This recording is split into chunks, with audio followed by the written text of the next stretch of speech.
It was a dark day, all 2 minutes of it. The only light was a crowd's flickering down through their knees. When I pushed to the centre, I saw a fine woman, heavily muscled, rich in her age, but oh, her fatigue could not be endured. The crowd had a kindness and such an attentiveness. They kneaded her tiredness, tended her brow, and lay her, too heavy to move, beneath eiderdown. Moss for a pillow, hushed voices around. And all the time, gleaming, this woman showed gold in her skin, though dampened, a fierce inner flame that lit all our faces, brought warmth to our fingers. The smiles were brighter and the worrying tears. She must surely be sheltered, the common opinion. Huddle around her, keep her out of the wind. I fear she is dying. Turn your backs, all of you, dignity in leaving. Hold hands if you will. The death fire dwindling cast shadows around us. Shadow on forest floor, shadow on crags, till one started singing. All tones of us singing. And later told stories, hand squeezing hand.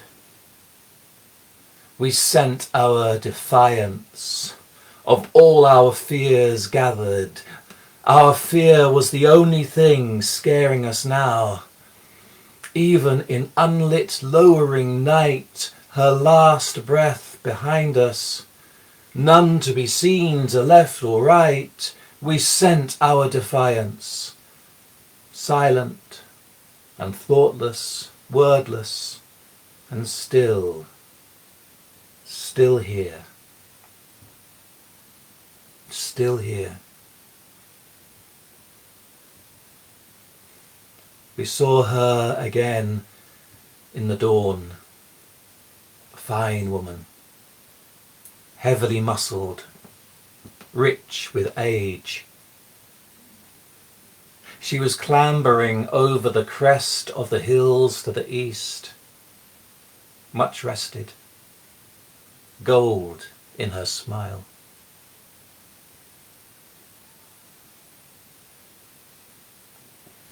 That one was Sunfall, written for this tide of the sun at her lowest, on the brink of a revival.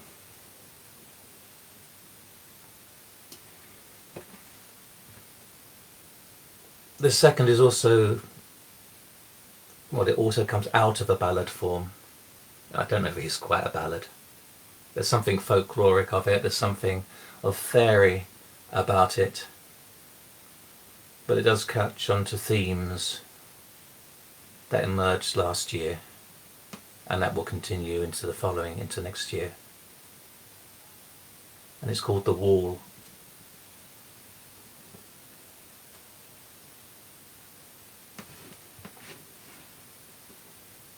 For she is the landlord's daughter, and I am a creature of Fae.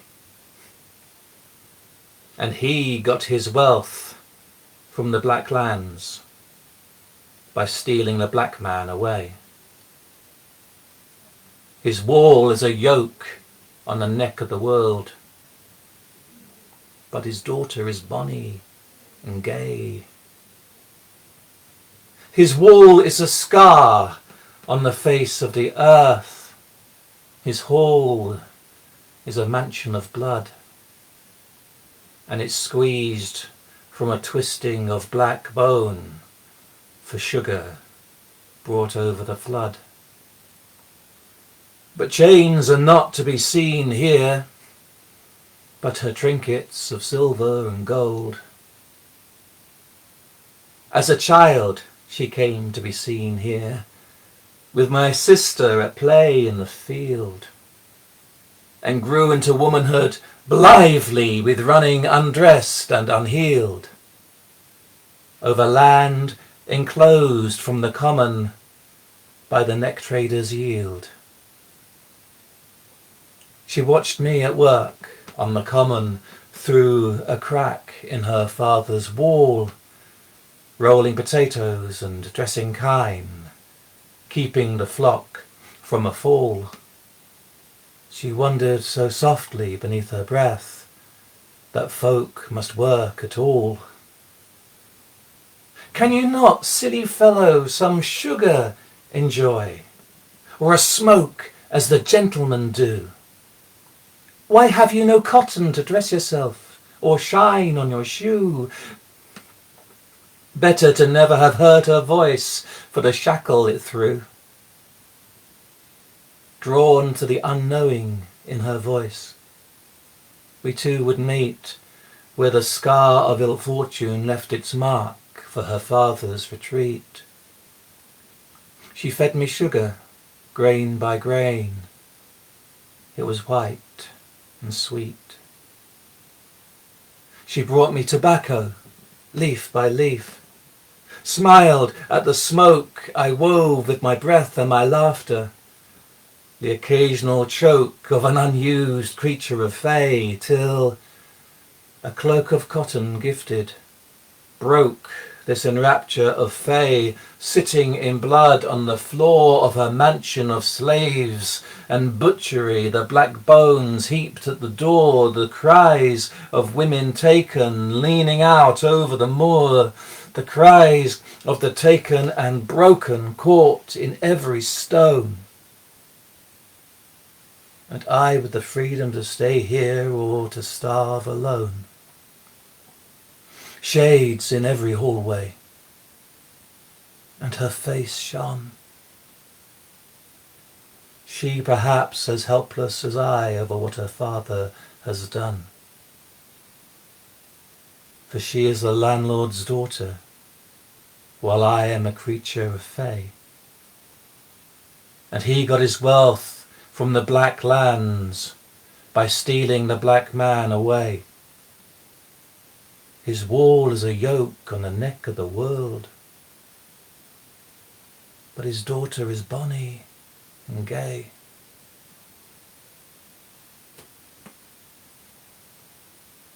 I saw a black man walking free in the years since she passed away, with vulnerability in his eye and a look of dismay at the walls built from his mother's bones, still standing today.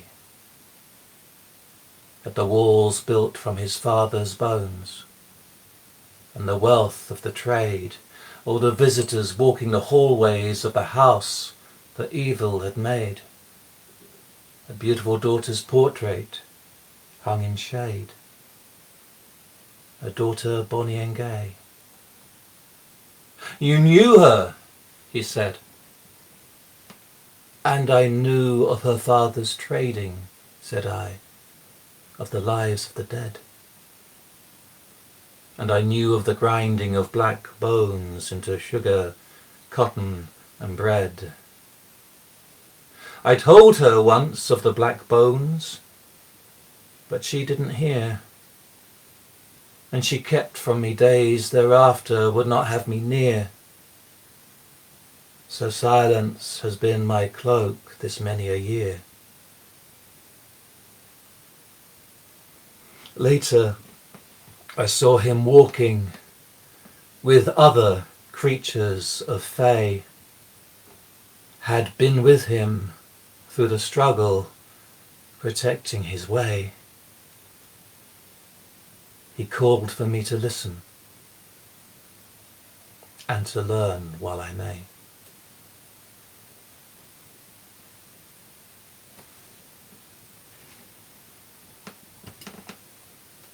It's called The Wall.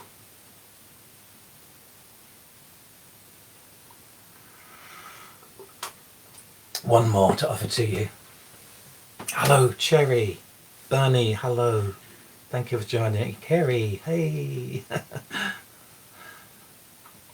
Well, I hope you like this one, Kerry. It's, again, fairly harsh, I think, if it's effective. I began writing it way back during the first lockdown, when this story was more in the news. Now it seems to have vanished a little. I think it's even difficult to find the numbers that are involved online. There's a poem called The Helpers and the Healers.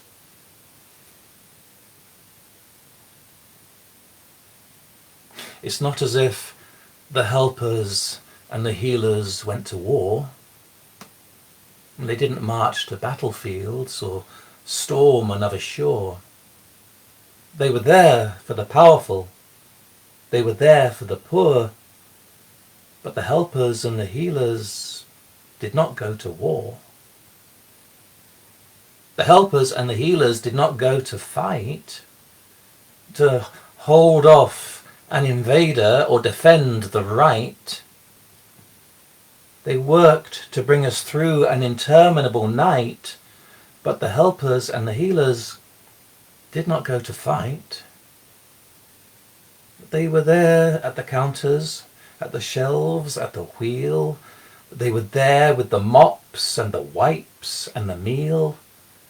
They were there as first responders with a public appeal to keep us safe and get us through this awful ordeal. They were there in the wards. They were there amongst the beds, with a cloud of infection storming cruel around their heads. They were there for the weakened. They were there for the dead. While hands were joined to clap out thanks too deep to be said. The helpers and the healers did not go to die, but they went without protection. For the hand, lung, and eye, they did all they could do. We watched them falling by and by, into sickness and to death, though they were not meant to die. The helpers and the healers had gone out to care for the burning and the wheezing and those gasping for air, and for the many dying. It was they who were there, because the helpers and the healers had all gone out to care.